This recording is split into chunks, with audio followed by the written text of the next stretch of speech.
রেখে দেওয়া সেই শাড়িটি আর পরা হলো না জাতীয় পুরস্কারের জন্য। হ্যাঁ, চয়নিকার বিশ্ব সুন্দরী ছবিটা আমি নিজে অন্যরকম করে পেয়েছি। খুব ভালো লেগেছিল আমার কাজ করে।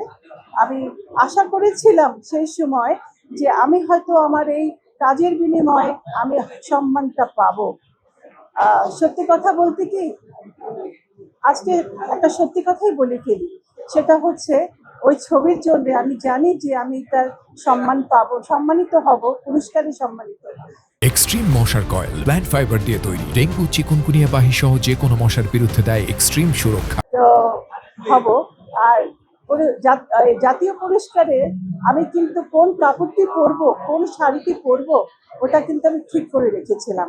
কারণ আমি জানতাম যে এটা আমি পাচ্ছি, এই ক্যারেক্টারে, এই ক্যাটাগরিতে আমি অ্যাওয়ার্ডটা পাচ্ছি। কিন্তু এতই দুর্ভাগ্য আমার, যখন অ্যানাউন্স হলো তখন আর আমার নামটা বাদ পড়ে গেল। তখন আমার আর রেখে দেওয়া সেই শাড়িটি আর পরা হলো না জাতীয় পুরস্কারের জন্য। দুঃখ নেই, আমার তাতে দুঃখ নেই।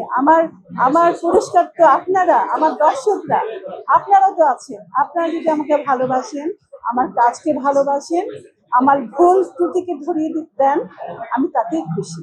আমি অনেক খুশি।